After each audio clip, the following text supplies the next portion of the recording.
back, relax, and maybe get yourself a snack.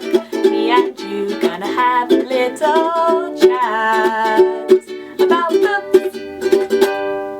Hi there, I am here today to do part 2 of my Christmas December book haul. This is part 2, so as I say, if you've not seen part 1, I'll link it and you can go and watch that. It doesn't really matter which order you watch them in, but as long as you watch both parts, that's fine. So I've already shown you all the books that I was sent by publishers in December and some of the books that I was gifted. I'm now going to show you the rest of the ones that I was gifted. I have this one. It is a huge, huge book. The Art of DreamWorks Animation by Ramin Zahid. It is massive, and this is, as it says, the art from various different films and animations by DreamWorks. They are the creative team who made Shrek, who made Madagascar, all of those sorts of films, very known for animation. I really love some of their stuff, and this is just a huge kind of non-fiction art book. It's all of the concept art, things like that. There is some text that tells you a little bit more information about it all, so that's always awesome. Various different films that it goes through, and it's just so big. The pictures are so great to sort of look at for ages because they are just so huge. I'm struggling to hold it, it's so huge. And this was really, really kindly gifted to me by my mum's boyfriend, so thank you to him for this. It's amazing and so super cool, and I just love looking through it. I haven't really had a chance to sit down and devour it yet from front to back, but I've already dipped in a little bit and really enjoyed what I've seen.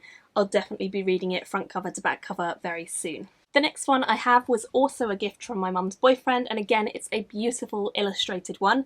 It's called Lost in Translation and it's by Ella Francis Saunders. I believe I first saw this on Jen Campbell's channel quite a while ago and I've been wanting it ever since. It's a collection of words that are kind of untranslatable. They don't exist in English. But this book tells you the word, tells you what it means and where it comes from, and illustrates that word or that meaning. So it sounds beautiful. It says it's Italian, and it says, maybe you had a single tear rolling down your cheek, or maybe you were crying for days afterwards. Touching and powerful stories hit you in the most inexplicable, unexpected and undeniably human ways. Come of there to be moved in a heartwarming way, usually relating to a story that moved you to tears. And I just think it's so beautiful that you've got this page that tells you a little bit more about it, and this page that is illustrated and just demonstrates it at a glance. It's so beautiful. I love it already, and I've not even read it yet, but it's gorgeous. The colour tones, everything is just it's so pretty. So yeah, I am in love with it, and I cannot wait to read it from front to back. I'm sure it's going to be amazing. So the next thing I have is actually a box set, and this was gifted to me from my aunt and uncle and cousins, and that is the Lord of the Rings and the Hobbit box set. I have never read the Lord of the Rings, which some of you might know, some of you might not. I have read the Hobbit. I did really like the Hobbit. I think I gave it 3 or 4 stars. I really liked it. I thought it was really fun and cutesy, and I enjoyed it a lot. But I have tried to read this one, The Fellowship of the Ring, 3 times and been unsuccessful, mainly because I get to a certain point in the story and I just get a little bit bored. But I have heard that so many people love it. I do want to try it again, and having my own actual physical editions is probably going to help. So I'm really happy that I have it, and I'm definitely determined that this year, 2017, is going to be the year that I at least read the first. Hopefully once I've read the first I'll want to go on to the second and third. I can't even say I fairly judged this series because I always just get to about chapter 3, which is not very far, so I need to actually push through and just get to a bit of the story that I haven't already read 3 times, so that I'm not bored and so that I start really enjoying it again. I'm sure that I will like this when I read it, I just haven't made myself actually try and read it for a while, so now is the time. Now on to some amazing, amazing books that I was gifted by my 2 besties, Mercedes from Mercy's Bookish Musings and Eleanor from Eleanor Reads Books.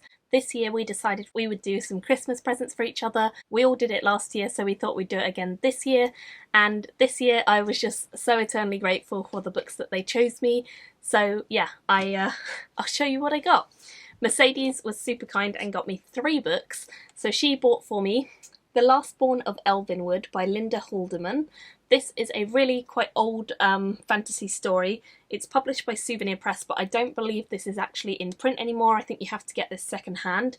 I had never really heard of Linda Haldeman until I did a tweet a while ago asking for recommendations of older science fiction and fantasy female authors, and a lot of you tweeted me so many recommendations. I think one person tweeted me Linda Haldeman, so I added her to my list, and this was the only book I could find. It originally was published in 1978, so it wasn't too long ago, but it's definitely a while, and it just sounds like it's going to be one of the cutest little stories. And it's also set in Surrey, which is awesome to me because it's by a British author set in Surrey, which is where I live or grew up, and it's all about like countryside and traditional stuff, and it's really cool. So deep in a Surrey wood, one midwinter night, near the village of Elvenwood, the last of the fairies were feasting on toasted chestnuts and thin stew in the company of their friends, the vicar, the estate agent, and old Mrs. Hubbard.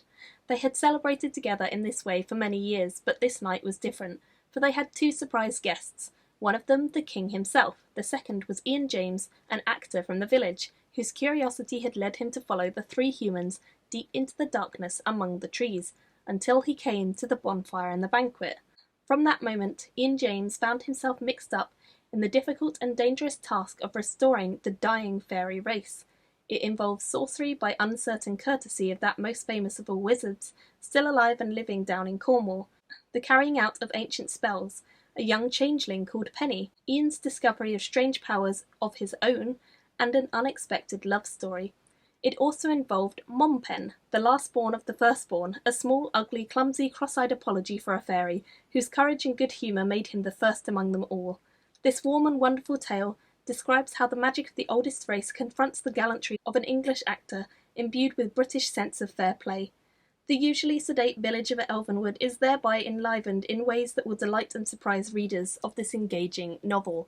Now, I have to say, I have a real weakness for sort of very lovely, fantastical stories that feel truly British, and I feel like this one's going to be one of those.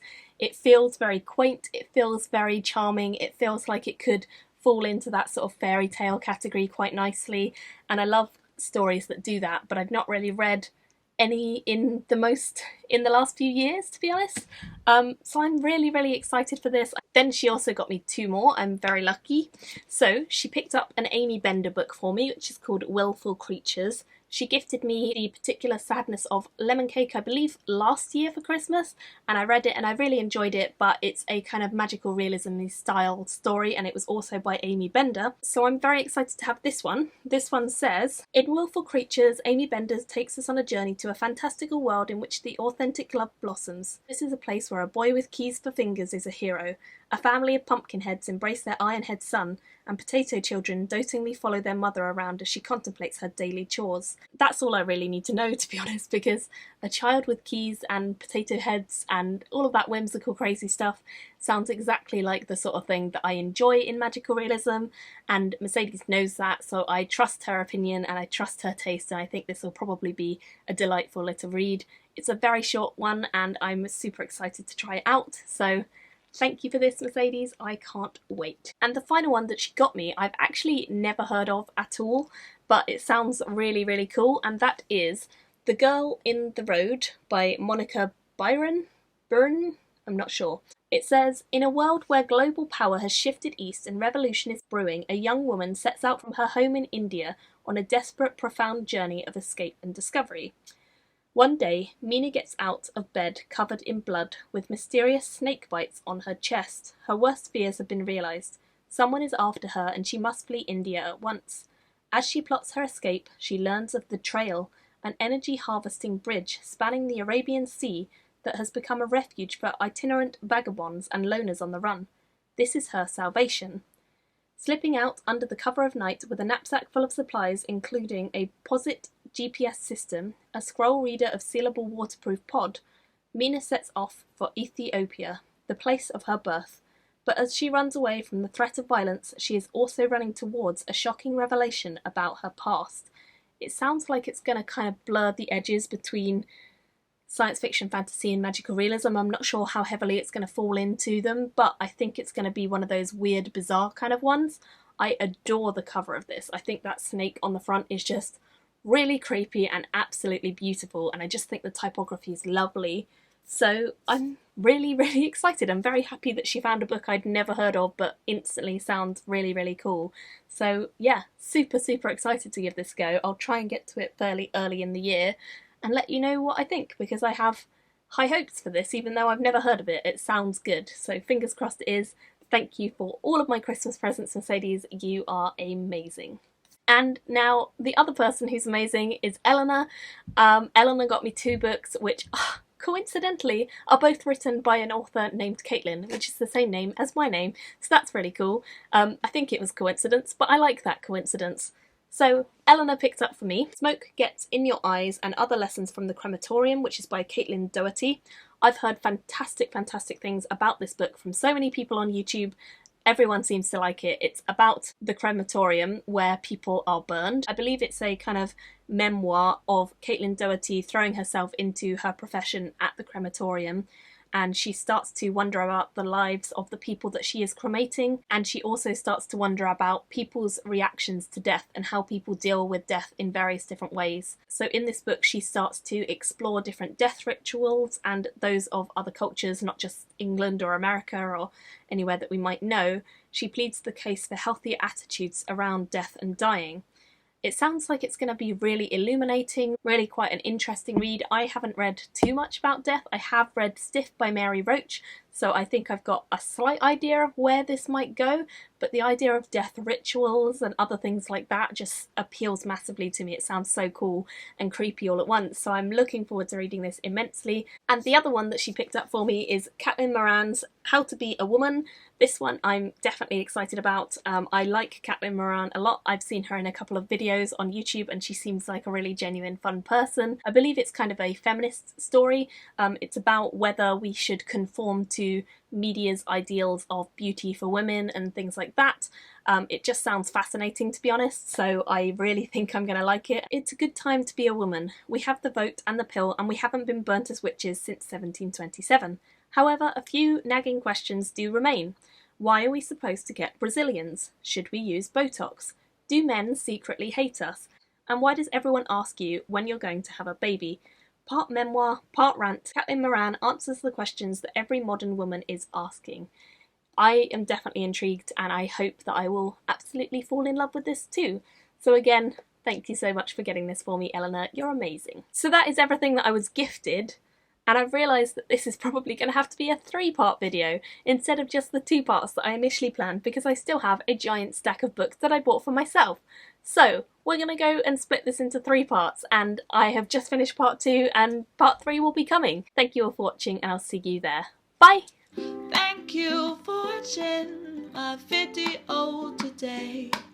Go pick up a book, then come back and chat with me again.